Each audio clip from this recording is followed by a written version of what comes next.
Welcome to the arena, good citizens of the Empire. You came to hear a podcast, and a podcast you shall have. On the one team, Dan, and the other team, also Dan. Lower the gates.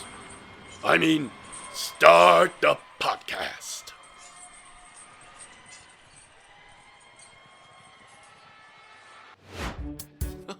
Hi there. Just a word from past me, future me. Well, it's past me to you as you're listening, but it's future me from the me that's... Anyway, Dan and Dan, as we will mention, both very ill for this podcast, and also you might hear Dan's dog, who also wanted to be involved. He's fine, he just doesn't like being left out of the games room. So if you hear anything, it's cool, he got lots of belly rubs after. My name is Dan. And my name is also Dan. And disclaimer, before we start this podcast, we have both been ill this week, so this podcast may contain a lot of coughing, sneezing and general sickness. But being ill has given me, and hopefully you, a lot more time to play games this week. So Dan, what have you been playing? Need I ask? Well, surprisingly, because I don't think I've ever mentioned it so far, I really like Oblivion. Do you? Yes. Well, that was the big news this week. Of course, Oblivion was announced, the remaster, which everyone knew was coming, but no one realised it was going to be shadow dropped literally at the same time. Yeah, the way they did it blew my mind, to be honest. The fact they only officially acknowledged it the day before was like, okay, we'll do. And then we had like the 24-hour time countdown on YouTube. It was 4 o'clock live in the UK, which was actually quite a nice time. Yeah, usually it's just like, do you want to be up in the middle of the night? Well, not really, but... And then, it's basically how fast can my internet download this? Yeah, just straight away, like, oh, here it is. And I was genuinely expecting it to be like end of the week, or they'll go, no, it is coming, but June, hold your horses. Not 4 o'clock. There you are. I was literally hitting refresh on the Xbox store. I was like, come on. And it's just another incredible win for Games Pass this year with another day one exclusive. Because amazing. I think I spoke to my brother. He's primarily on PS5. And he was like, yeah, it's 50 quid.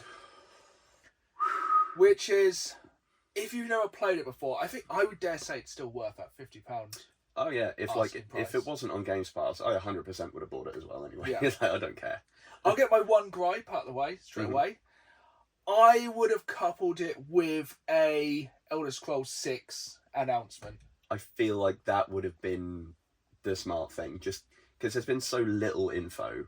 I think that would have been smart. But do you think it would have been too much power for the space-time continuum to have stayed together? It may well have just turned inside out and divided by 0. Yeah, that's a genuine concern. I think we'll get it in June's Xbox Direct. Yeah.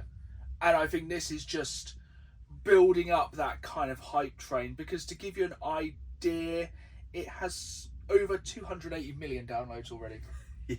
And what day was it dropped this week? Because we are recording on Friday. No, it's Thursday.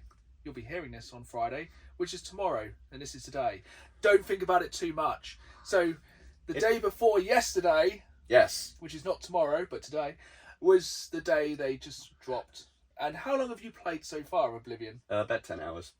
I think that's not that bad. How are you finding it? I am loving it.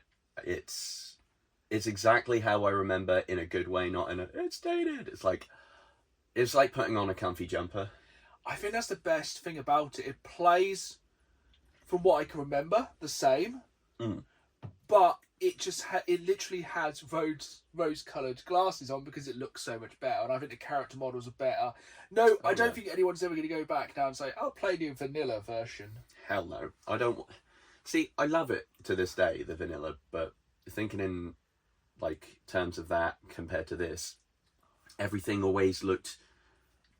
How do you even describe it? There was a lot of bloom going on. Everything looked a little bit weird. Everything had the Xbox kind of filter on it of the time, where everything was like just blurred by the sun or the distance or heat haze. It just kind of it was basically a way to kind of get around the limitations of this software at the time, but still make it look like it was intentional. That kind of Vaseline blur of anything more than 6 foot ahead of you. Yeah, and like, well, I maintain, I still think it would be good to play and look fine. It's like, lovely. Now things have texture. Now I can't even remember if characters had shadows. I don't think they did. No, but some of the shadows and lighting in this are absolutely incredible. If you haven't played it, definitely check it out. Like the shadow effects, the water effects, it looks like a new gen game. Yeah, I was doing one of the early missions where you have to escort two sons to their farm and kill some goblins, and I was just watching them go down this road and tracking the shadows, and then every little bump it hit, it dynamically worked. I was like, wow. I've been finding out a lot with going through some of the dungeons with the kind of skeletons, the dynamic lighting, stuff like that. Yeah. And I can't. It's been so long. I was thinking about it. I probably haven't played OG Oblivion since before Skyrim came out. Yeah. I can't remember if you could do much in the way of seeing arrows in corpses after you took them out. I feel like there was like a arrow maybe. Yeah. But now you can basically turn things into human pincushions. Yeah, you can see exactly where you got them. Much like the fun photo I sent you in the middle of the night of bullseyeing one right in the back door. Yeah. Yeah, let's go with that. But yeah, I'm absolutely loving it so far. I am on my second attempted run because I made a weird choice. I tried to be really clever with my character creation, so I went with the kind of born under the sign of the Atranash. Oh yeah. So it's that. Hang on, let me remember. I think I can do this. So I have the exact word of the text. Let's see if you can remember star signs. We're game 20 years old. Is Atranak... that's where you don't generate your own magicka? Yes, so you cannot regenerate magicka, but have the ability to absorb any magic cast at you. And you have a higher starting amount. Yes, you have a... Wow. As I said, timeless game. This was like the perfect time for us like 20 years ago when we had time to game. And yeah, so it increases your magicka by 150 points, and you have a 50% chance of absorbing spells, but you do not regenerate any magicka. An early game, that really stifled me, because I wanted to do a magic build. So I think when I first played it, like 20 years ago, I was like sword, shield, bonk. Just basically human barbarian. It was one of my very first experiences of kind of high fantasy. It was my first. Yeah, so it's like one of my first kind of large... For me, I think it was one of the first games that really sounds really Norfolk, that does. Really showed what the consoles could do. Like I've shared it on my social media this week. Like that intro still hits. It slaps. It's so brilliant. You're like, oh, it's just gonna be a remaster. As soon as that kicks in, you're like, we are back. It's good instantaneously, and I'm sure a lot of hours are gonna be lost to it over the coming few months. Yeah, like as much as I love Skyrim, and for the video version of this, I've got double tattoos there. My most loved Elder Scrolls is Oblivion. I put so many hours into it. I think I had like 5 characters. Was Oblivion your first experience, the Elder Scrolls? It was, yeah. So mine was Morrowind, which, oh my, I would pay some money if they could just make Morrowind look nice. Because it's been a while since I was actually building up to the point where I'm thinking, yeah, I really fancy a Skyrim playthrough. So I haven't played it on this gen. I think I didn't actually play Skyrim on the Xbox One. The last time I played Skyrim was on PlayStation VR, which for me is the best way to play Skyrim because that gives you scope. If you have never played, if you have the means to play VR, play Skyrim VR. It will blow your mind. And I feel like the best... There's so many good things about it, but the thing for me that really made it like, ooh, destruction magic. Just be like... Yeah. Literally, the movement just going, or like the sword and shield is like actually physically, but yeah, just going, with magic was really fun. That was amazing. But like, yeah, my first experience was Morrowind. I feel like that gave you possibly still the most creativity and the most freedom. I have actually gone back and played Daggerfall, which is the Elder Scrolls 2. Yeah. I never actually dabbled with that one. It's absolutely ginormous. Really? It dwarfs every other game, but it's very much... It's a DOS game, I believe. Comment down below if I'm incorrect, because it has been a long while. I played it when they did the collection recently for PC. Recently, probably about 15 years ago. And it had all the games. I couldn't really get into the very first one because it's a very old game. Is that Arena? Yeah, so I couldn't really get into that one. But I played a little bit of Daggerfall, but it very much is... Can you remember playing like the old Space Hulk games? Yeah. It's very much like kind of walk forward, turn, and it's like, yeah, it's got like 1 frame rate. It plays very much like one of the Windows 98 screensavers. Yeah, but I think it's actually like has a map. Real world terms is about the size of Europe. I think it has one of the largest video game worlds still to this day, but it's just not. And then you can only move one screen at a time. It's not really the same to move around. It doesn't have that kind of organic feel, which I always felt it did in Morrowind. So I think one of my first experiences of playing Morrowind was in the first few seconds. It's like this person just flies out the sky, plunk, and you're like, oh, that's odd.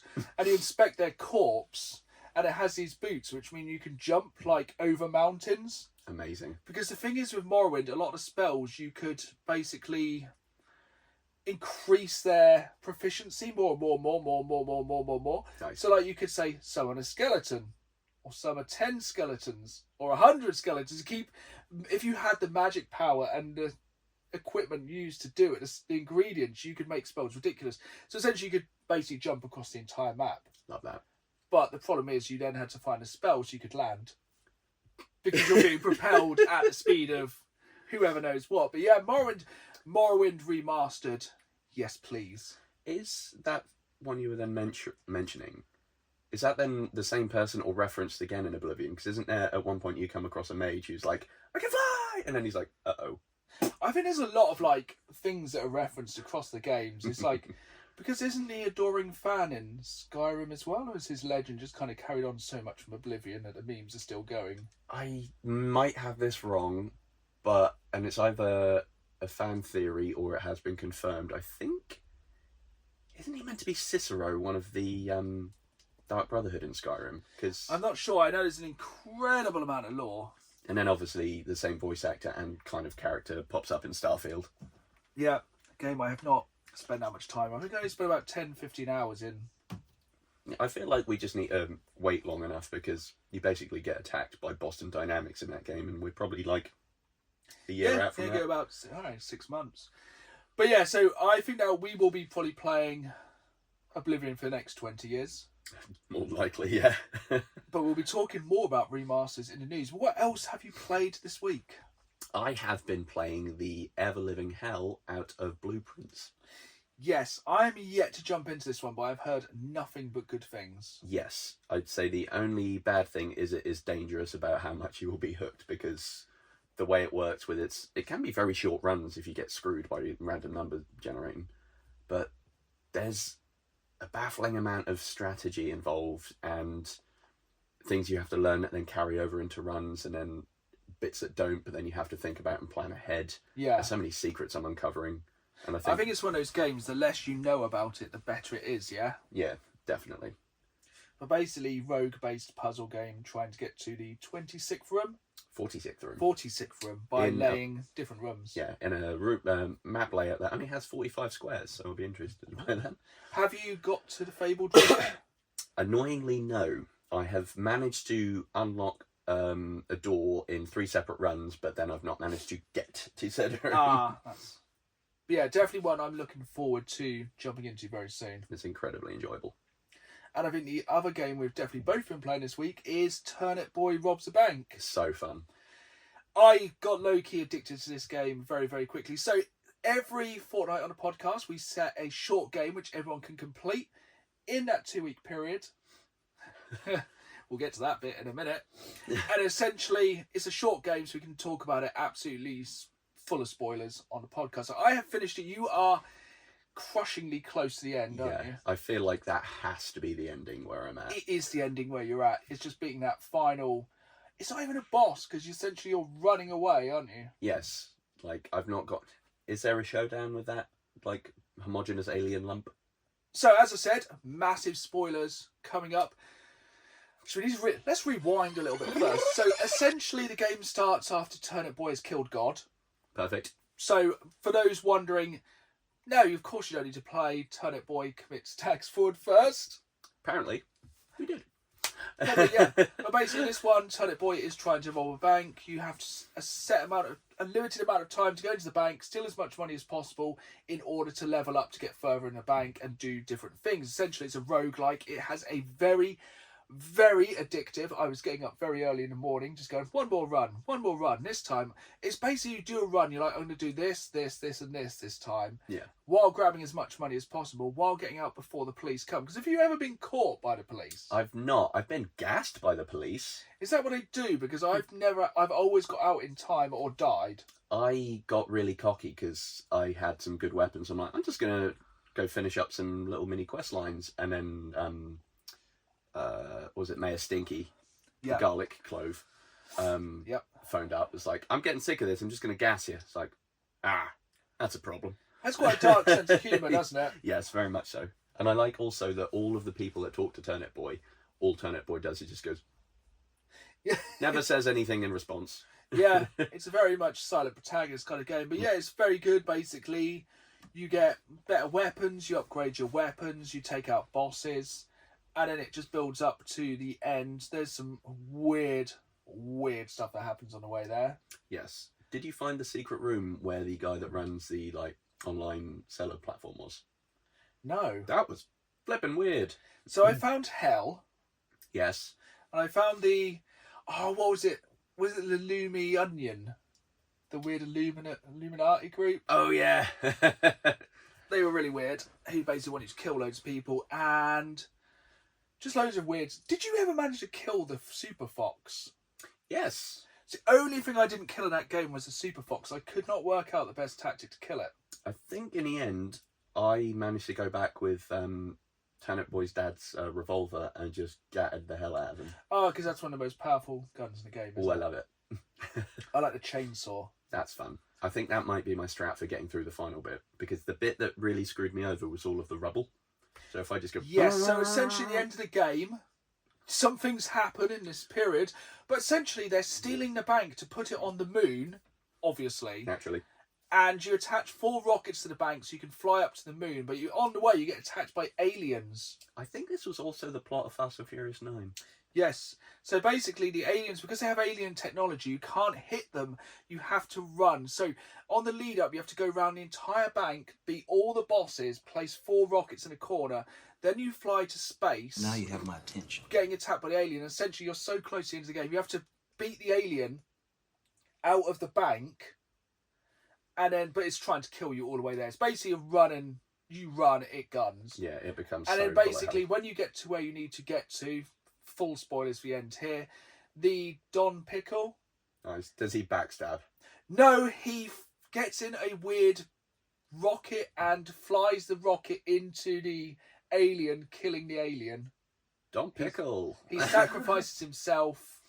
And then the achievement pops at what cost. So essentially, Don Pickle dies, so you can... it was really emotional. So then you can live on the moon in the bank. Nice. I'm quite glad, though, because it really seemed like they were going to do the standard double cross. No, I think they kind of set it up so well the entire game that they didn't do it. That's pretty good. But no, I fully enjoyed it. Oh, it's a really good game.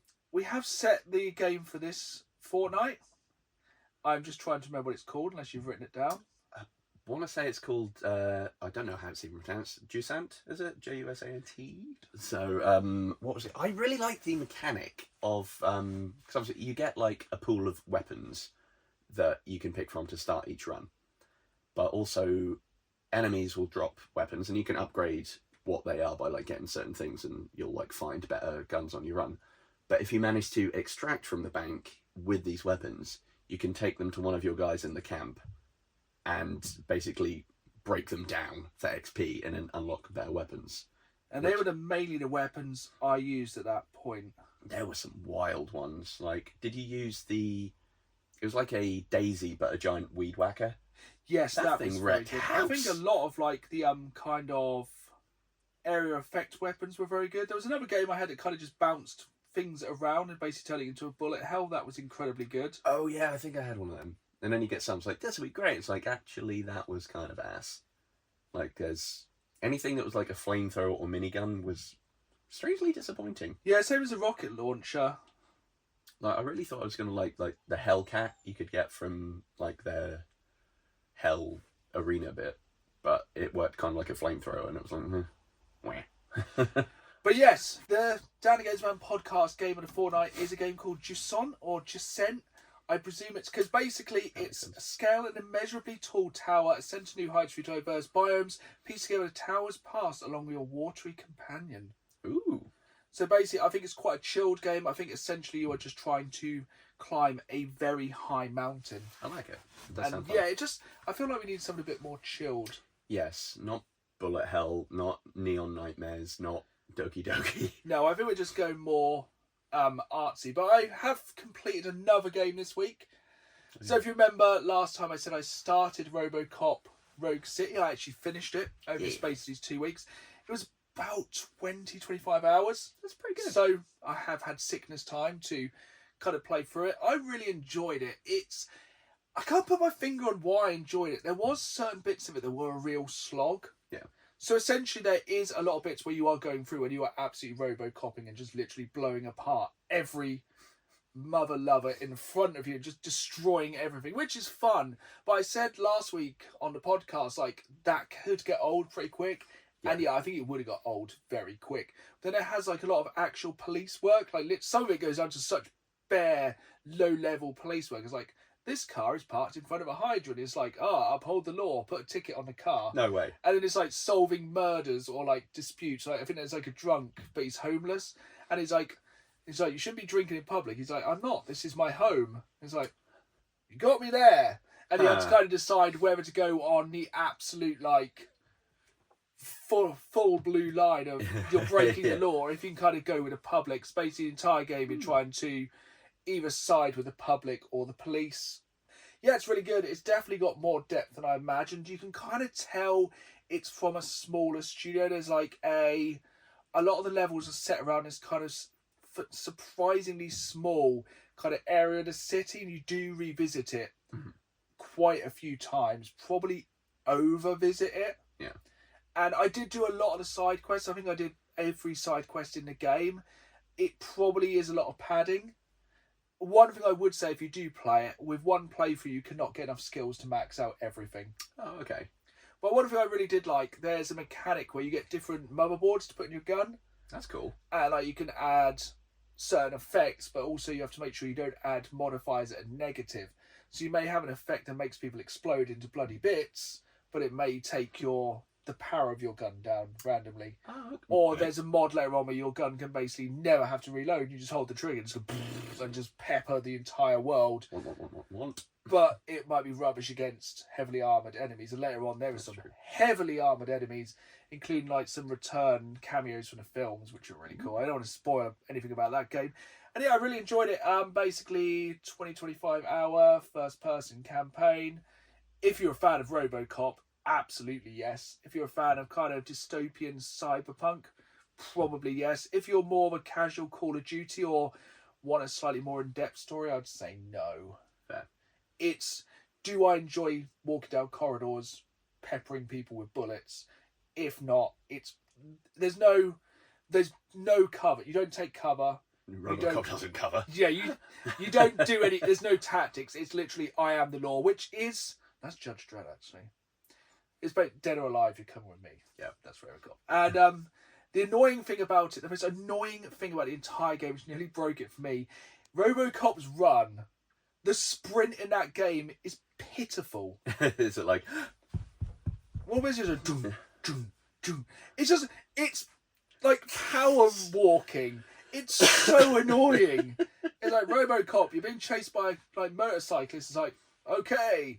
And just dunk, dunk, dunk, dunk. It is quite cool. So there is enemies later on that are on motorbikes. They try and drive by you. You can literally go grab them by the throat and throw them, which is incredibly... The physics of the game are incredibly satisfying, but I think I would recommend it. I'd give it a try. It's been on PlayStation Premium this month. It is, at the moment, still on there. Cool. So add it to your catalogue. Give it a go. And yeah, I'm low-key looking forward to the new standalone expansion, which is coming early 2026. I think it's like a £25 game. Sweet. And for that, I'd definitely check it out. I think as it's on PlayStation Plus, check it out. You may like it, you may not. I'd definitely give it a check. But is there a dedicated animation for like nut shots? Isn't that a thing in the movie, if I recall? Yes, there is, and there's a trophy for it as well. Fantastic. But there's a lot of my arm and people, and yeah, there's some very there's some real throwbacks to the film. Sadly, Nice. no toxic waste though.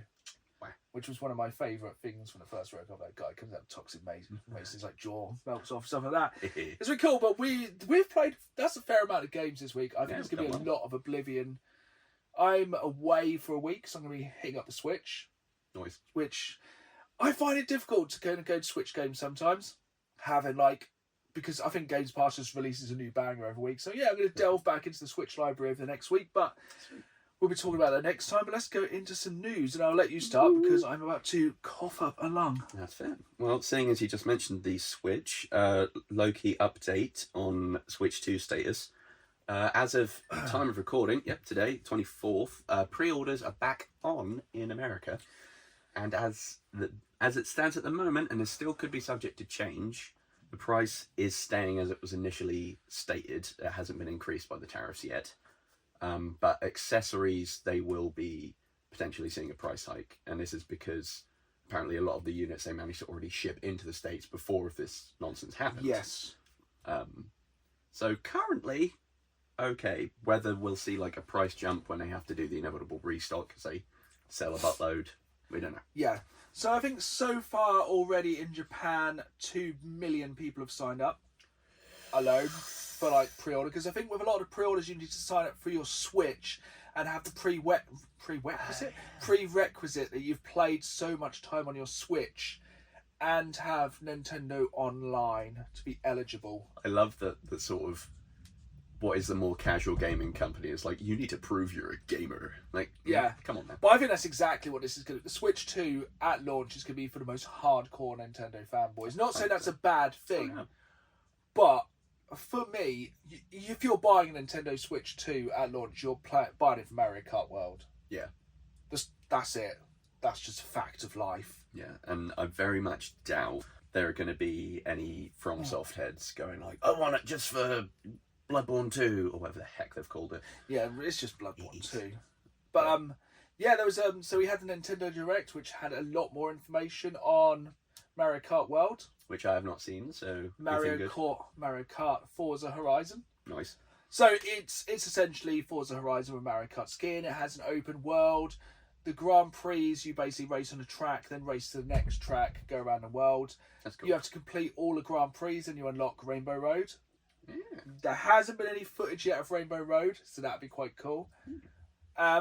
With the characters, I think you drive around in the open world to find the extra characters because the roster is ginormous now, isn't it? Yes, it's ridiculous. I think it's over 40 different races.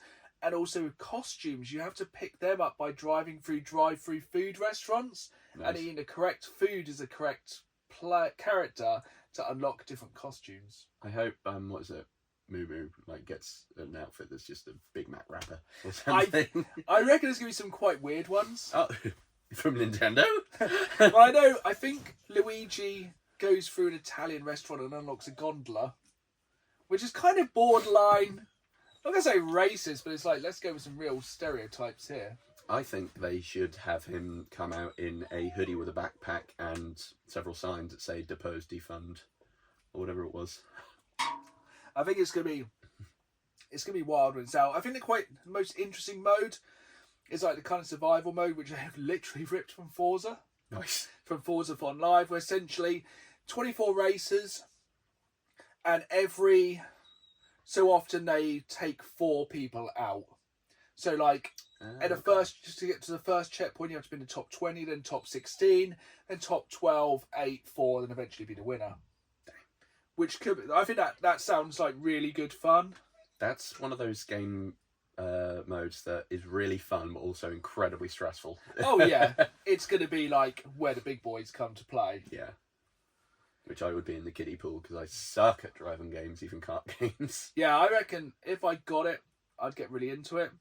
But I'm guaranteeing right now, I do not think there'll be enough Switch 2 units out there for the amount of people who want them. Nah, I can't imagine so.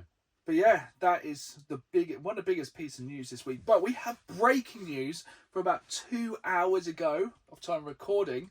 So I haven't told you this yet. Can you remember in the past few months when the PlayStation had the celebration, you could download the new themes? It's like when it started up, you could have the PS1, 2, 3 and 4. I really enjoyed that. They're back. They're going to be here permanently, so you can permanently have the PS1 sound when you turn your PS5 on. Yay! I really like that. I don't know why, but I really like it. It was just absolutely fantastic. Whoa. I loved it. I was changing mine periodically, mainly between the PS1 and PS2. Yeah, I had PS1 for ages. I might go PS2 just for PS2 is quite satisfying. I enjoyed that. So yeah, I'm very glad that's back. And also The Last of Us Series 2 is back. Woo! Very fun. I will say spoiler free on that because I haven't watched it yet, but I have heard things, but we will not ruin it for anyone else. I've so far only seen the first episode, which I very much enjoyed. And yeah, I'm very much looking forward to jumping into that and keeping it kind of video game based television and movies. We haven't yet gone to see the Minecraft movie because it's been the Easter half term, and I don't want to be covered in fireworks and popcorn or water buckets or anything. I don't want to. I just want to go and watch a film. Yeah. And also, the Minecraft Mania it's made $700,000 already, making it the highest grossing video game movie ever, overtaking Super Mario Bros. Which is wild. Which is crazy. And also, not only that, it also has the shortest song ever in the UK Top 40. Oh, yeah. I can't believe that. How and why did that get TikTok. to the top 40? TikTok, that's all I'm going to say about that. Is that like 38 seconds or something? No, it's shorter than that. So I think the original song that was the shortest song ever released in the charts was 38 seconds. I think this is 32. Yeah.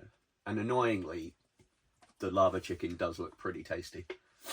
Yeah, I think it's just absolute classic kind of fodder for TikTok, isn't it? Yeah, it's the one thing that Jack Black really kind of does well, and they've gotten a nice little condensed bit of it. See, I'm not the biggest Minecraft fan in the world. I'm sure it's probably be quite funny. We are going to go and see it. We're hoping to go and see it before the next podcast, and we'll talk about it then, because then hopefully everyone in the entire world has seen it anyway. Yeah. And yeah, I'm going to go into it with kind of a open kind of mind. From what I've heard, it's not a bad film. It's like a perfectly good film. But, yeah, not my usual thing. I'm sure it'll be enjoyable. Yeah. It's from the same people that did the newer Jumanjis, and I actually enjoyed those. Yeah, I didn't mind those, yeah. Again, Jack Black. Yeah. And The Rock. Actually, the Jumanji films are just a great cast. Yeah. But back to video games, there's been a couple of, well, kind of in movies as well. Recently we had the Star Wars celebration. Yes. So it announced many, many things Star Wars. We're going to finally get a Star Wars film or films back in the cinema. So in 2026, we're going to get The Mandalorian and Grogu.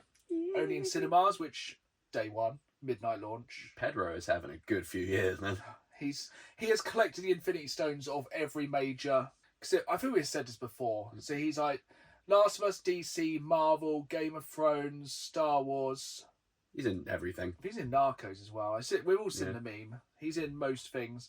But yeah, so they announced lots and lots of Star Wars things. I've currently started watching Star Wars Andor Series 2. Nice. Which is sitting at the moment with a 99% positive rating on Rotten Tomatoes. Right. It is very, very good. I think it's kind of that more boots on the ground rather than, I'm a Jedi, I can kill 1,000 stormtroopers. Like, I'm just a person, I'm going to probably get killed in a crossfire. Yeah, I feel like it's really a difficult challenge for a writer, I would guess, making any form of conflict when you're just like Space Jesus. Yes.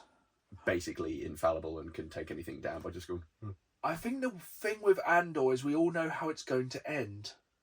It's not going to end well, and it's not going well. And they've really doubled down on space Nazis.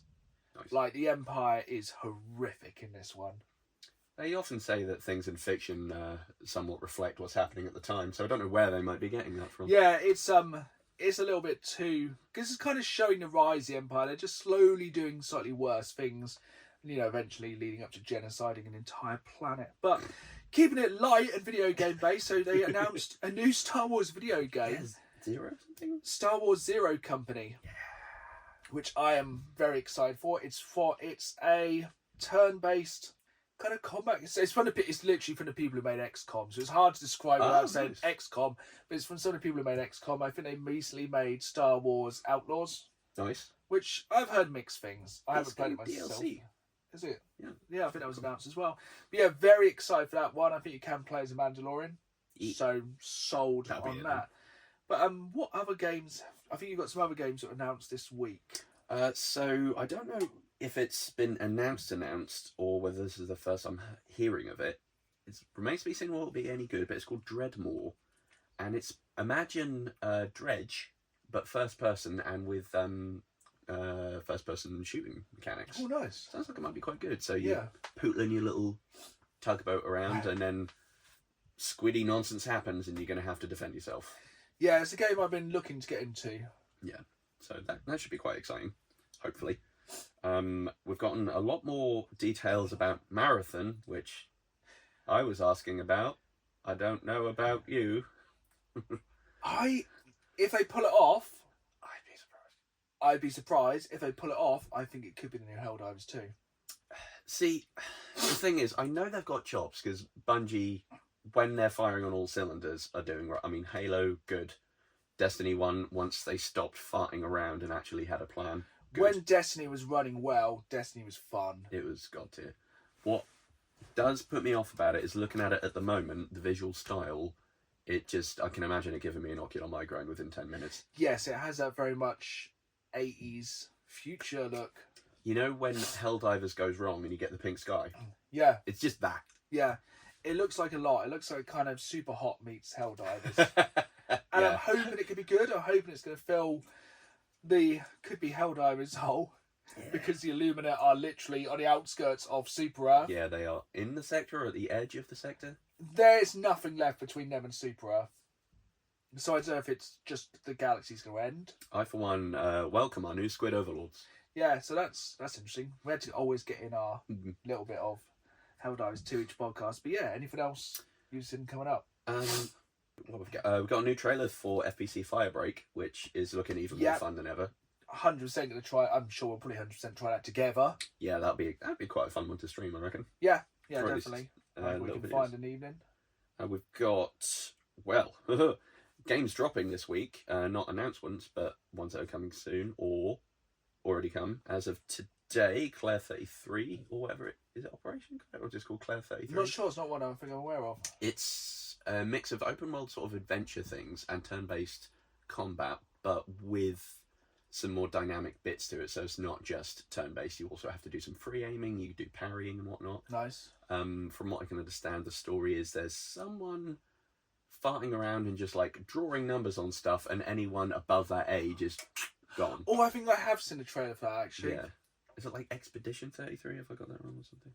But yeah, it looks very intriguing. Outside of Baldur's Gate and Pokemon, I'm not usually a big... Hasn't that just dropped? I think it's today. I think I've seen some very positive reviews of it. Nice. Which is good. And cutting edge stuff, at the time this episode drops, so tomorrow, or today if you're listening. Yeah. Days Gone Remastered. Yeah. Woo-hoo.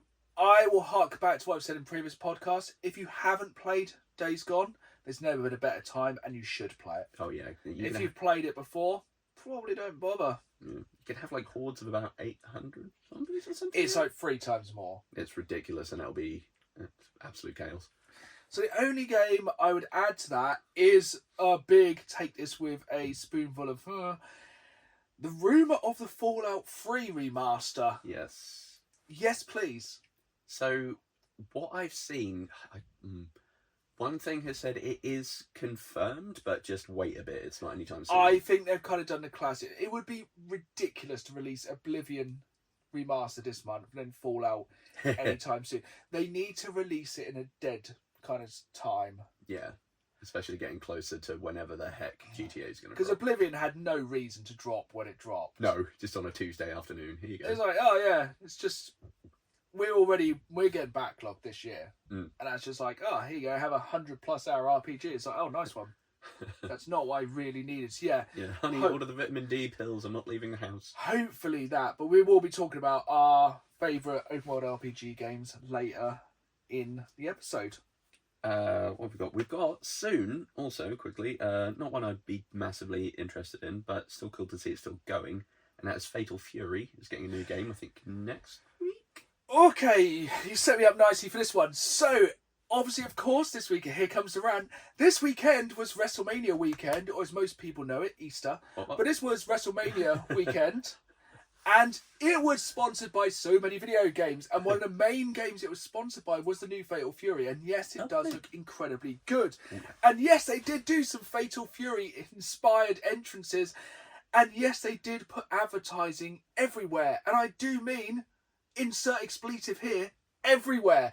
WrestleMania was the most over-advertised thing I have ever seen. They had a Clash of Clans sponsored tag team match, and one of the tag teams came out dressed as Clash of Clans.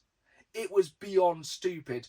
Drew McIntyre came out in Doom, the Dark Ages attire, which was cool as. But every single match was sponsored by something, and Fatal Fury was one of the main sponsors. I think it was on the mat the entire pay-per-view. I reckon it's probably good Hogan doesn't wrestle anymore, because he'd heard Clash of Clans and he'd have gotten the wrong thing going entirely. But yeah, if you're a wrestling fan, it was a great weekend. Night 1 was terrible, except for the main event. Night 2 was really, really good, except for the main event. What were the main events both nights? I haven't actually watched yet. Triple threat. Night 1 was Roman Reigns, CM Punk, Seth Rollins. No, that was great. The rest of the night was terrible. That was great. And then the second night was Cody Rhodes versus John Cena. And it was not great, in my personal opinion, because basically they made Cody Rhodes look like a rhymes with snitch, and John Cena look like John Cena. And it was just... And I'm going to say one more thing, then we'll come off the theme of wrestling and go on to actual fighting. We're just going to throw fists next. If I ever hear another Travis Scott song ever again in my entire life, I will pull my ears off. That's fair. The worst thing about WrestleMania was that theme song. I absolutely detested it. But we're going to get on to more fighting. And we're going to talk about our March Madness, which is carrying on with the final rounds of our first bracket. Yes. And over to you. So we had we're going to call it the Western bracket last episode, where we had Power Rangers versus the Dilophosaurus and Starkiller versus Predator. And from there, just to catch you up, Starkiller is going to be going up against the Power Rangers, but minus the Blue Ranger, as we figured the Dilophosaurus would have taken out at least one, and probably the Blue Ranger, which also probably would have happened in universe anyway, because they bullied him. Because toxic work environment. Yes, so in case you haven't been listening over the past few weeks and were trying to work out if we've gone wrong, basically Dan has set up a March Madness, which is essentially loads of geeky, nerdy, culture-based things versus each other, because why not? Yeah, seemed like a fun thing to argue about. It's like Celebrity Deathmatch, but with less plasticine. Our first matchup today from the Western, whatever I didn't say a minute ago, bracket, is Stephen Hawking on Compound V versus the Babadook, which... quite possibly the most wild. Rogue. Yeah. These were all randomly drawn from a pool of... How many people were in the pool? 10 on each wheel. So yeah. We had like nerdy culture or monsters of some description. And yeah, we basically throw these to a YouTube vote every 2 weeks. And this is quite possibly the closest ever. This is the closest ever since something else was importantly decided by a 1%. So, we will argue them first. Who would you like to take the side of? I'm going to go with Babadook. Cool. I'll let you do your argument first. I would say that the Babadook has the edge because the whole vibe of the film was it being sort of allegorical for grief and despair and mental illness. And despite being a genius and working very well with the set of things the universe gave him, I'd imagine Hawking probably had a lot of negative thoughts up in there. Yeah. So the Babadook would have a lot to go on. And I reckon he could very easily... maybe I'm talking against myself here. Could very easily corrupt and possess like he did the mum in the Babadook. But then if Hawking's on Compound V and gets possessed... Oh no! This is my entire argument. It's Compound V. You're talking about one of the most intelligent people of all time who, unfortunately, didn't really have too much body strength. No. So we don't know what the Compound V would do, because obviously if you've watched all the episodes of The Boys, it does have quite random effects on random people. So it might just make him even more intelligent, or it might give him back, like, he might give him super strength or super speed. Yeah. So we kind of we don't have a concise Should answer have to done a what it'd be. separate wheel for what powers. That would have made sense. Question is, though, if it gave him super strength, would he be able to use it? Would it be like putting a really good engine in a car with the wheels unattached? Sorry, that was rude. I didn't mean it like that. Here on the podcast, we never mean anything with any kind of... We just are stupid. I went for the analogy thing. Didn't really think the analogy through in context. And we don't edit this at all. We put some sound effects on, some wob-wobs, and that's about it. But yeah, would you like to see how the public voted? I would very much like to. So it was 48% for Stephen Hawkins and 52% for the Babadook. Babadook, my boy. Which I can kind of understand because it is a paranormal entity, and I think it would kind of, as it's paranormal, would overtake superpowers. Yeah, I feel like even if he got, Homelander strength punches, it's still like some sort of weird grief You demon. can't punch someone that really exists in this frame of existence. No, absolutely not. You can't punch a ghost No. or a spirit. Lord, I've tried. Yeah, but yeah, so the Babadook is through by the skin of his scary teeth. Big old scary teeth. Which What a takes great us film. to the final round. Yeah, can't believe it's never been a sequel. Yeah, wild. I mean, they'd probably ruin it, I reckon. And that's Yeah, such a it's a great self-contained story. standalone horror film. I do think the ending is kind of silly, not in a way that ruins it, but just spoilers.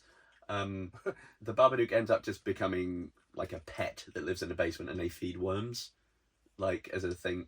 I guess it's quite a nice tie-off, really, to the allegory of it being about like depression. But you don't get rid of it; you just kind of lock it up in the basement and deal with it. Yeah. It's kind of silly to have this horrible monster just be like worms, but I liked it. It was a good film. Yeah, I think it made sense for film. So, takes to our final round of March Madness. The final bracket before we get into semis. That would be Ash Ketchum versus the Bat Squatch. As we said, some of these drawings are wild. And this one, who do you want to argue for? I'll take what I can already guess is going to be the losing side, and that is the Bat Squatch. Go on then. So, 9 foot tall, big old wings, Angie, lives around Mount St. Helens, so probably has to deal with a lot of like natural unpleasantness anyway in case St. Helens pops off. Against a teenage boy. I reckon if he can get in there, like swoop down before anything happens, Ash is screwed. He ain't going to do nothing. He'll just swipe his head off. See, I think going from what the public has said, spoiler alert, and how I would look at it, going as everything being a canon event, Ash would essentially fight it with like Oh yeah, tons of Pokemon. he'd just yeet them all out. No Or he just one-on-one get here. his Charizard out, Bonk. or get, I don't know, well, Pikachu, I guess, is a Bat Squatch class as a flying Pokemon, so it's going to be weak to electricity. That's true. What would he be? It's kind of grim, bat. No, I'm going to say dark or poison. Yeah, so I expect he's probably going to have something to combat it. Yeah. What dark? Weak to? I forget. Fighting, I think, randomly. True. Yeah.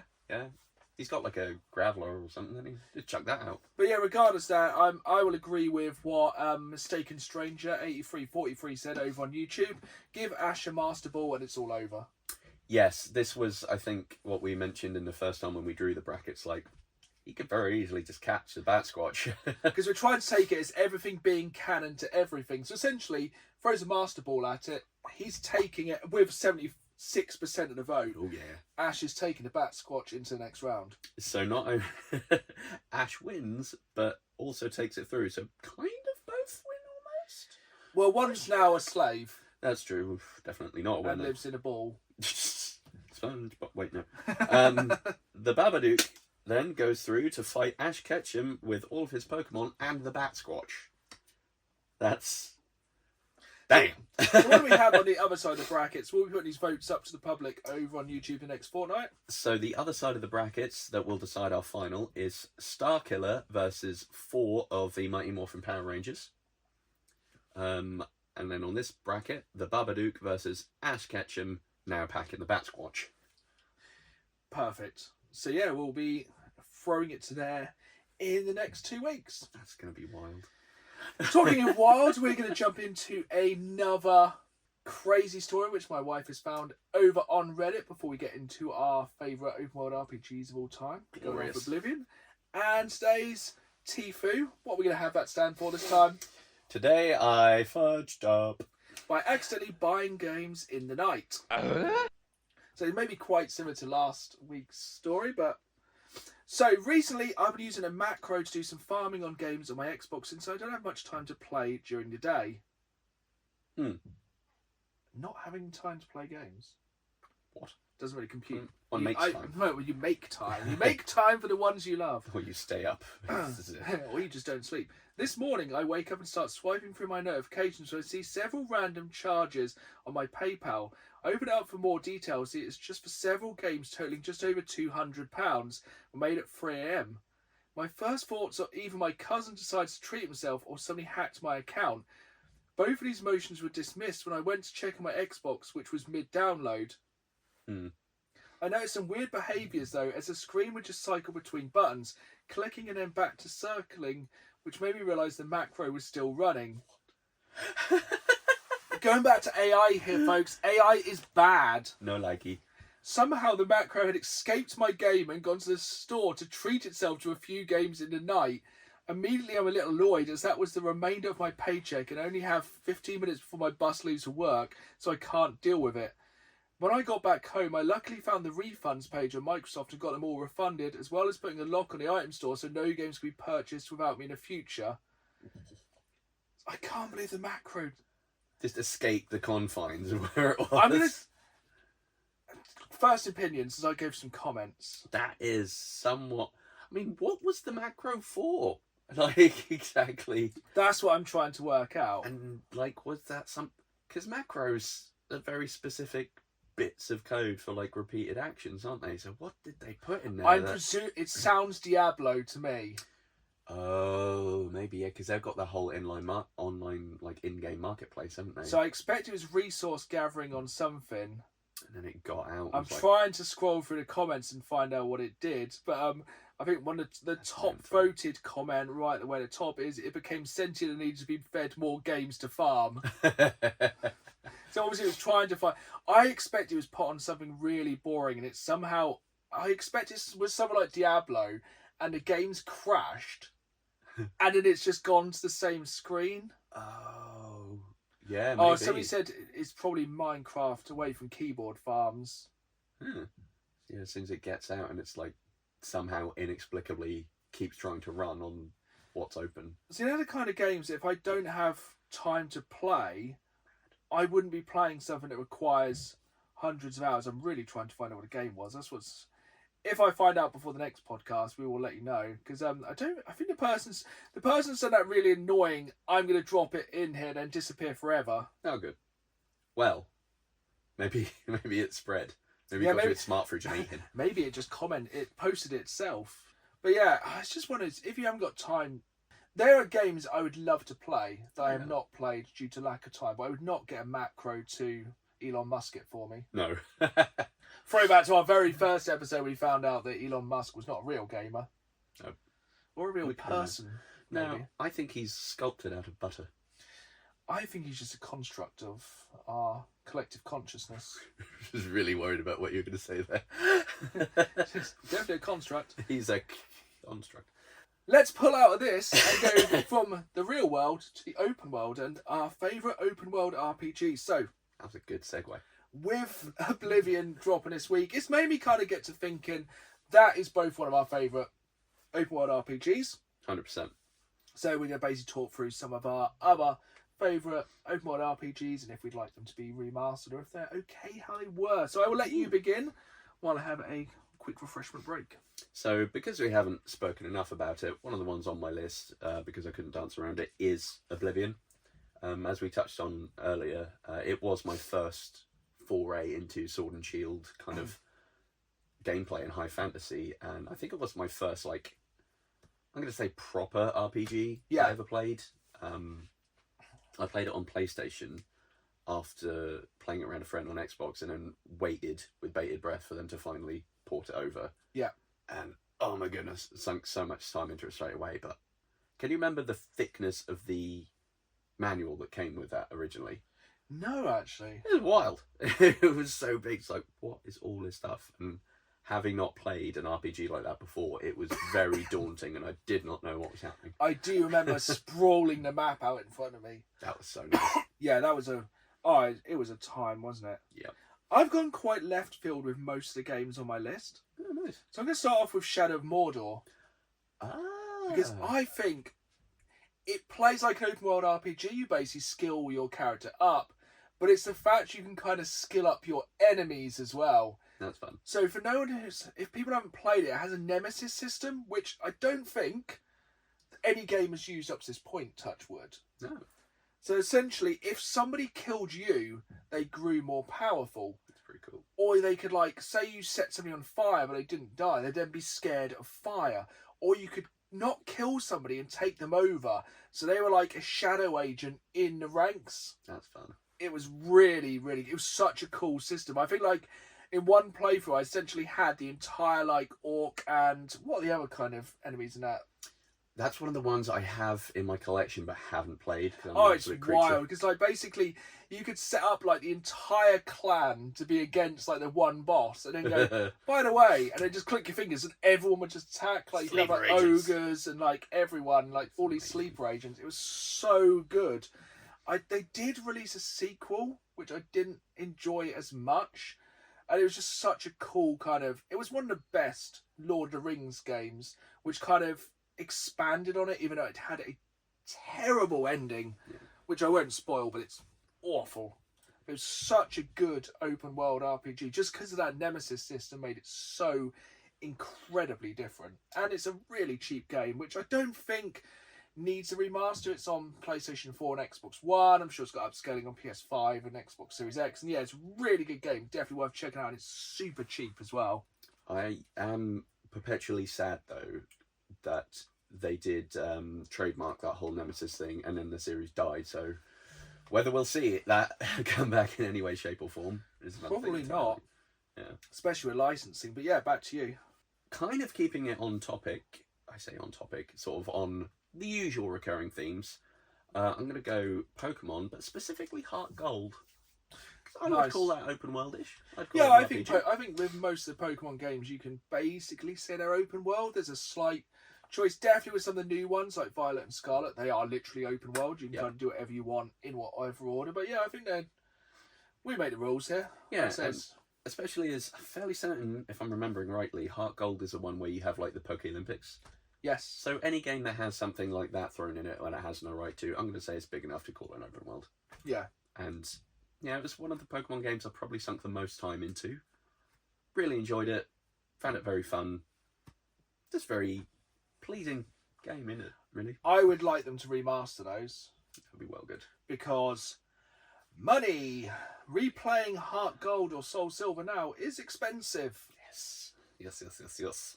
But we won't rub dirt in that wound again of Dan selling every game he owned in his childhood that was super expensive now. And we'll go on to a bit of, as I said, I've got a bit strange in my list. I'm going to talk about Horizon Forbidden West. So I think a lot of people played Horizon Forbidden Dawn. Yes. Really good game. Essentially, open world robot dinosaurs. Say no more, really. That's a selling point for me. Open world, robotic dinosaurs, apocalyptic. Did you play Forbidden Dawn? Zero Dawn. I was getting the names mixed up. No, actually. Very, very good game. Very I like the kind of way you can kind of break the dinosaurs down, steal their parts, disable guns. Really beautiful world to run around. When you find out what's happening in the game is happening, it's one of the darkest twists in any game ever. It's incredibly dark. Actually, I think we can probably talk about it with it's been out quite. So basically in Horizon Zero Dawn, you find out that the robots were originally set on the Earth to harvest all the carbon dioxide, which was destroying the Earth. Okay. So basically they consumed all the carbon dioxide, which keeps them running. That was their fuel. Mm-hmm. So they could perpetually run until they'd solved global warming. But the problem is that they were still hunting for something which was made of carbon. Oh. Which was mankind. Oh. Which then obviously made everything go slightly wrong. See, this is why we need to cut Boston Dynamics funding. Again, back to AI being bad. It could be basically, Down to Games Man podcast, AI is bad. Yes. But as a game, absolutely fantastic. I think Forbidden West is even better than the first game. Nice. I keep butchering the names of both games, but yeah, they're both absolutely fantastic. I really like all the characters. It's graphically incredibly good. Ironically, I think they have recently remastered it in Sony's Let's Just Remaster stuff, because why the hell not? Yeah, We can charge $10 for it. And yeah, don't want to go on like that much of a rant about that, but yeah, it's absolutely fantastic game. Definitely a different kind of action RPG. You feel really badass by the end, and yeah, I definitely recommend it. Hasn't there also been a standalone VR one, like Call of the Wild or something? Call of the Mountain, That's I it. believe. Yeah, I definitely want to check that one out, That looks quite because I fun. think you can actually have like actual interactions with the characters. That's cool. I want to pet a robot dinosaur on the I want to ride the robot dinosaur in a cool way. head. if not in a cool way, we don't judge. It's fine. No. If you want to be, what would that be called? A Clanky? Yeah, probably a clanker. Clanky. Let's get the Star Wars theme back in. Yeah, back to you. Next one on my list. Big OG fan of this, Fallout New Vegas. I know we have each our own favourite Fallout. So mine changes on a day-to-day basis. It's either... I've actually put Fallout 3 for this list. So strong. Because for the simple reason, when I first played Fallout New Vegas, I played the vanilla base game. Okay. Which I think without the add-ons, as standalone games, Fallout 3 is a better standalone game than Fallout New Vegas.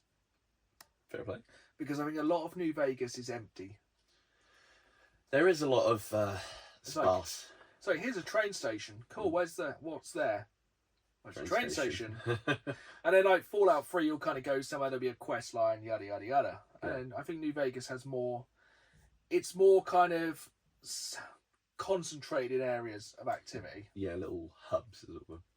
I think what did it for me at the time is it was when I discovered I quite like Western films. Yeah, So down having to... the gunslinger part to it. And Yes. Also, I felt the writing, or something about it was a little bit different, and maybe that was because it was an Obsidian game. I think it's just more sarcastic, Yeah. which is probably the entire reason you like it more. I reckon. Oh, am I sarcastic, am I? But yeah, I really enjoyed that, and I've got a very vivid memory of one summer just having some time off and staying around my friend's house, and we just like played through a new Who's your campaign together. companion? Oh, Boone. Well, yeah. Always Boone. I'd love to find somebody who goes, oh no, I didn't have Boone. It's like, why? Yeah, I've had Arcade Gannon, but you could have had Murder Hobo. Did you ever try and side with Caesar's Legion with Boone? No. Because he will stand for none of that. He will whip that sniper rifle out and he will start popping heads. Nice. And I was like, you got a point. I think it's literally one of the answers. You're like, oh yeah, you have got a good point. Let's genocide Caesar's Legion. Excellent. I remember one time we tried having Arcade as our guy, who usually completely useless in a fight, very pacifist, and then one time he just goes, "There's a Deathclaw over there." I was like, what the hell did you just do? Because Deathclaws in that, if people have only played Fallout 4 Deathclaws are pussycats. They are nerfed in comparison. Fallout New Vegas Deathclaws are death incarnate. Yeah, they're the "did I save a minute ago?" thought kind of provoking I mean, the things. hilarious thing when you first play New Vegas is like, yeah, go to New Vegas. It's just over there, just through the Deathclaw habitat. Yeah, like That game stitches you up so hard. It's like, yeah, you should go that way. It's like, why? It's like, yeah, just go through this valley. that's the right route. You'll be fine. Such a very leathery, unpleasant crow flies. You'll be fine. Such. Yeah, I think we could probably argue Fallout 3 versus New Vegas forever. I do like the idea of a remaster of that though. Also, just something where they can just maybe tweak that green filter a little bit to make it less all-pervasive. It's again just has that classic kind of Xbox 360, PlayStation 3 feel on it, where everything's just a little bit Vaseline-y, just so they can physically make it work. Yeah, just shades of green and brown forever for a generation. Speaking of, next game on my list is Cyberpunk 2077, Baller which when game. it first came out, as a day one player, it did have some graphical issues when it first came out. It was graphical issues with the game occasionally occurring. Yeah. But now, PlayStation 5 buttery smooth It's so good. cyberpunk is so good. It's amazing. It has all my favourite kind of dystopian cyberpunk obviously feels. It's just fantastic. It feels like a living city, Yes. and it's just a fantastic kind of playground. It mixes that kind of perfect combination of GTA with kind of open world RPG elements. Yeah. And it just really gives you that kind of freedom to do whatever you want. The guns, the kind of gangs, the different kind of ideas, everything about it just fits perfectly together. I also like that you don't always feel like King Muck, whereas like any other usual game, you're the chosen one, or even in Grand Theft Auto, you feel like all these guys are just peasants. Yeah. Whereas in that, it does feel like everything's going on around you. You're incidental. You're just another mug. Oh, in this 100%. place. Like when you get somebody kind of super hard, like SWAT teams come down, Yeah. they should not boy. mess around. They are late for their dinner, and you know about it. Yeah, they are not getting paid by the hour. Nope. So back to your list. Where are we? One of our other semi-regular mentions, and that's Baldur's Gate 3. The problem is with Baldur's Gate 3 is where the hell do you go after it? Yeah, it's Because going to be difficult to top.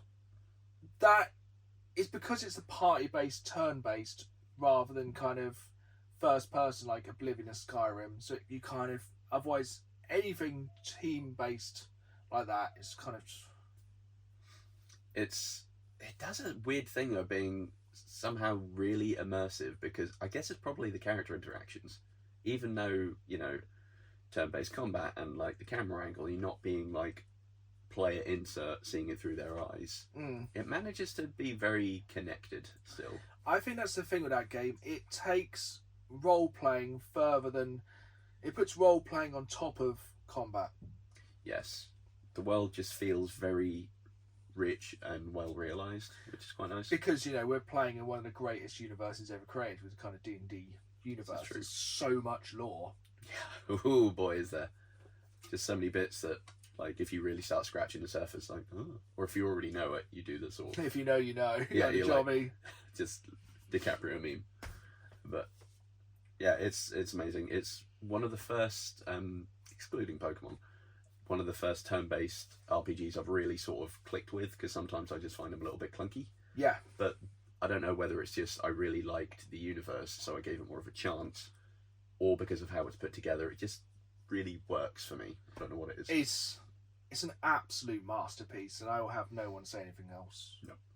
Anyone Like, that argues is it's wrong. portal. Yeah. Just wrong. We're taking your hands, get back in the portal. It's just like, yeah, it's pretty much if you enjoy high fantasy, it's a perfect game. And the Dark Urge playthrough. Amazing. I still haven't done my Dark Urge because I still need to get a physical copy of that. I think we were in CX today and saw the physical copy of the game. It's getting expensive again, so I'm hoping to kind of get one before it gets too mad, because the game they've done with it now. Yeah. They've done all the updates, they've done all the patches. It's done. It's not the same team working on Baldur's Gate 4, but Same studio, or just completely different I studio? don't know. I think you got to think the time between Baldur's Gate 2 and 3 Many time. is more than the time between Skyrim and the Elder Scrolls 6. But I would rather wait and give them the time to make that absolute perfection. Yeah. Yeah, if they can make something that in depth again, go for it. Do what you need. And I think one of the final games on both our lists is a game we both love. And there's many games from this franchise, but they're not as good as the first game, which is Dragon Age Origins. Dragon Age Origins is good. Yes, it's enjoyable. It's the series I don't think ever topped it. No, like I've played other than Baelguard, I've played the others, and they didn't quite live up. 2 was poo. Didn't really like 2. The length of time between that and Inquisition was the next one. Yeah. Which then also went, ha ha, at the end. Every single game goes, ha ha, next game. It's like, I don't want to end on, hit me with a word. Cliffhanger. Thank you. Like, we want this tied up, damn it. Like, no. And then obviously Veilguard has come out, and a lot of people don't like it, but we'll reserve judgment because I'm sure we'll both play it. Because I think wasn't it added to PlayStation? Yes. Yeah. So that's in my catalog. Yeah, but I think in a minute I've been hitting up too many long RPG based games. He says starting Oblivion, but yeah, I would definitely be jumping into Valve. But that first game, Peak. it's like when EA was firing on all cylinders. It was good. All the characters were good. Storyline good. Combat good. Graphic good. Everything. It's just a tasty stew of RPG role playing turn based goodness. Yes, I can't remember her name. Is it Morgana? When you basically turn up to Ciri and she goes, "No, I'm a dragon." Yeah. And like, oh, we're in for a good game. This is very early in the game, isn't it? Yeah, it's like, I don't know if I'm equipped for this. And that's all optional, isn't it? Yep. I don't think I ever beat her as the dragon, so I think there was an achievement for doing it. Yeah, I tried on many occasions. Yeah. Didn't go well. And yeah, that was a very, very good RPG. Yes. Like, incredibly strong. And 100% remaster that. Yeah, that would be very good, because I imagine that probably doesn't hold up too well now. No, I think it is on EA Access, which is obviously part of Games Pass, but I presume it's graphically fudgy. Yeah, I would imagine there's some things of, I'll keep this as far zoomed out as I can. Otherwise, you will be able to count the 3 pixels for their face. But character building in that game, very nice. Absolutely fantastic. I think I remember romancing Alistair. Mm. Well, that probably happens very naturally in a game. And also, I had one of the best I'm a dwarf and I live in a mine bits. Oh, so good. I actually really do want to replay it, so I really hope they remaster. I think with EA not having anything at the minute, that'd be good to do that, just to keep it all rolling. But I do fear that Veilguard has killed the entire series. Yeah, it might be a case of give it a couple of years and they'll do something again, kind of like that's what I do, remaster. Yeah. Which brings me, so you've had your 5. I have, yes. I'm going to bring out the wild card. And this is... I went left field with some of my decisions. Mm-hmm. This one I went left so far. I went around the entire globe and came back round again. And that is any excuse to talk about Forza Horizon 4. Explain. Well, essentially, you level up by getting better cars and getting better at driving. It's an open world driving game where you get experience driving to become a better driver, to get better vehicles, to beat boss vehicles. That's my story and I'm sticking to it. Well, Your Honour, with the case brought before me. All right, yeah, I'll give you that. That's fair enough. It's the closest. I'd just like to make very controversial statements out there. I think that works. Makes sense, yeah. It's open world. You have this, I guess, with the upgrades, that it can be considered role-playing, or sort of the standard framework, even if you're not playing a role.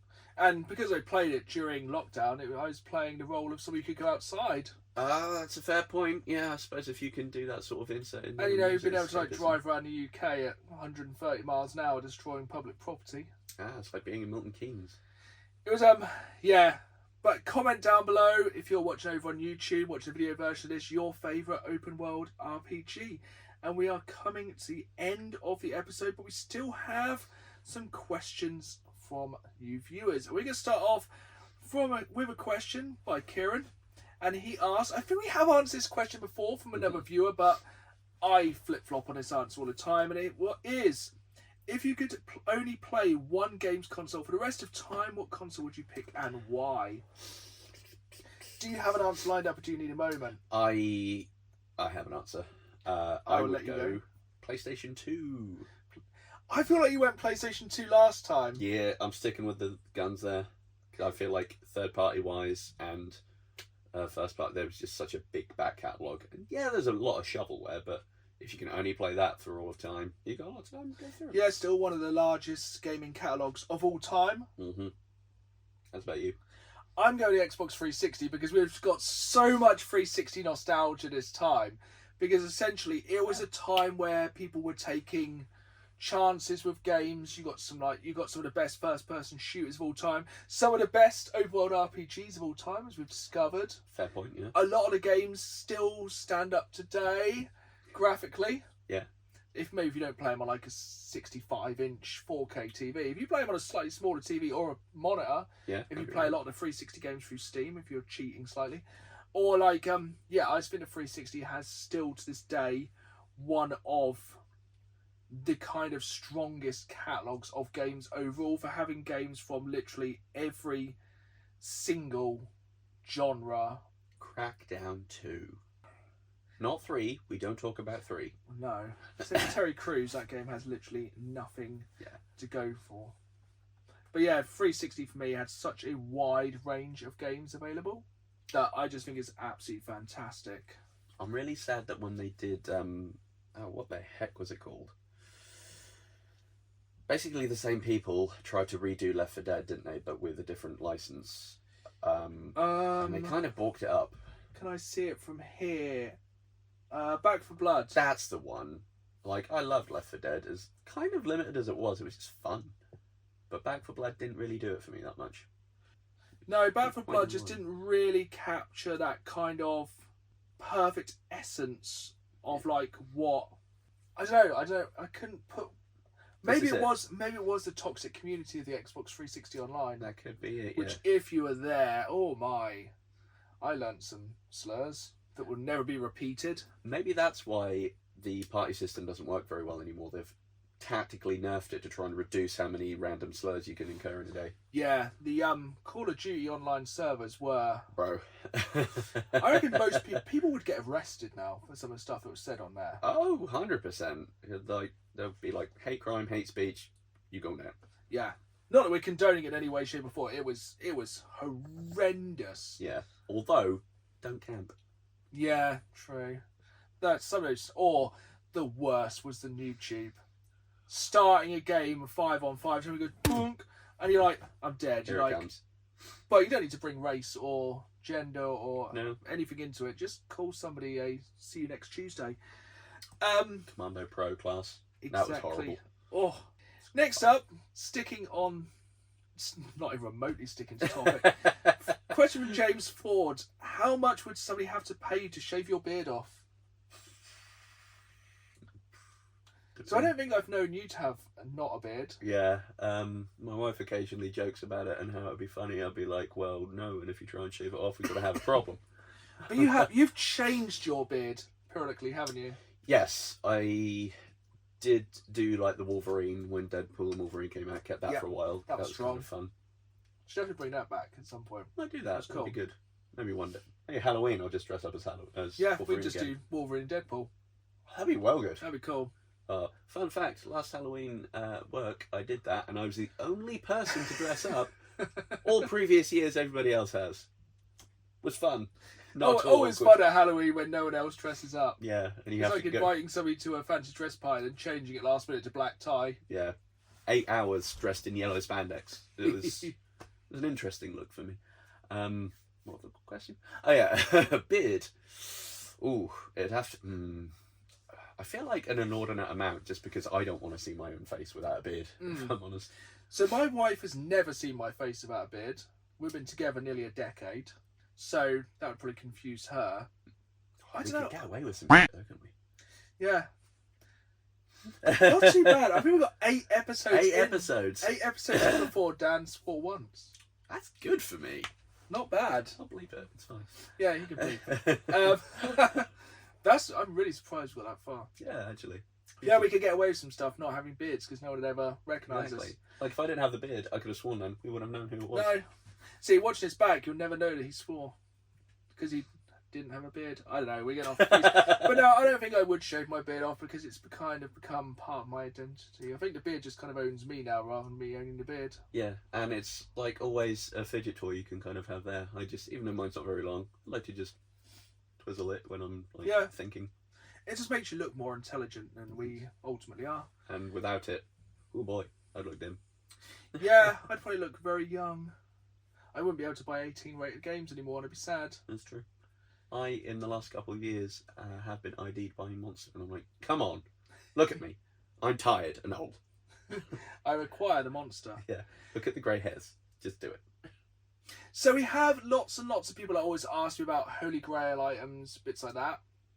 Recently, if you're watching over on YouTube, you'll know I picked up one of my Platinum Holy Grail items. So I'm now 1 PlayStation 1 game away from owning every PlayStation 1 Platinum game ever released.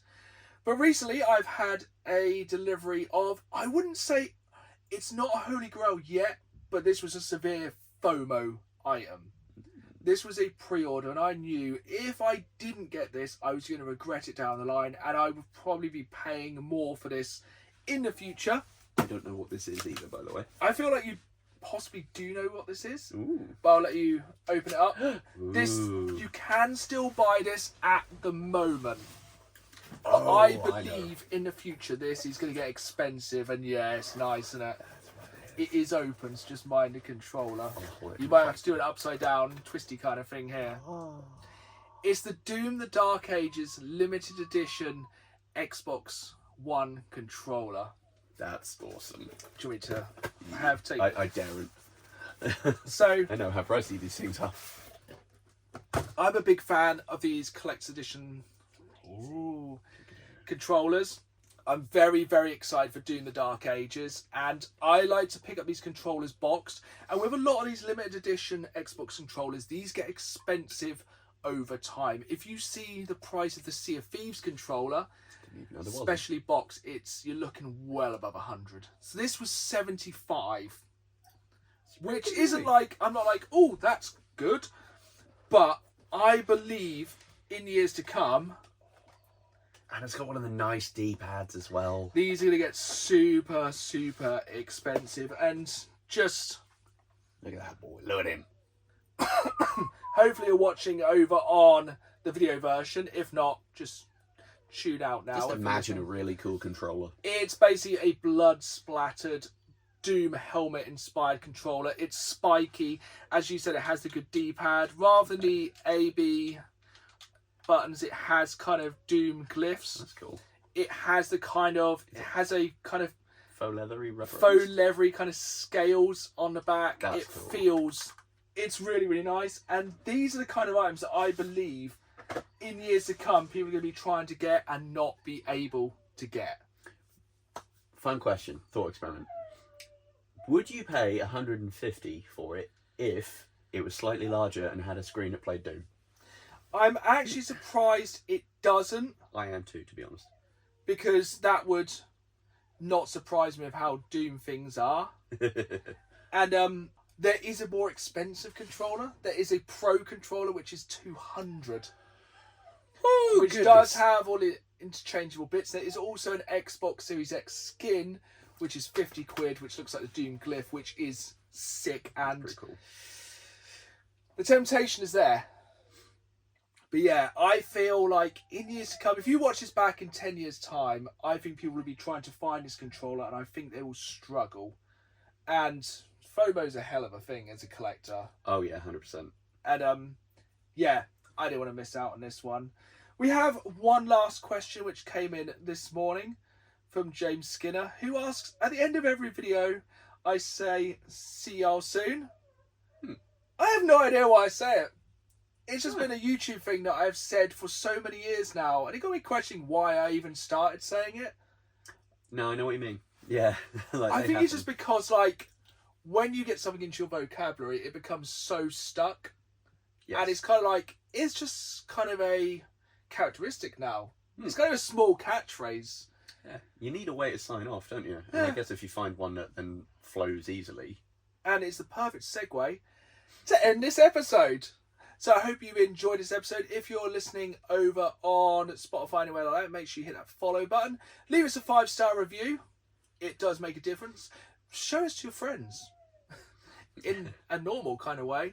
If you're watching on YouTube, make sure you comment down below, hit the like button, subscribe. If not, if you're listening on Spotify, etc., come and join me over on YouTube. I put new videos out every Saturday night at 5, so it's bonus content throughout the week, and I really want you folks along for the ride. But for today, it's goodbye from me. And it's goodbye from me. And as always, keep playing the game. See y'all soon!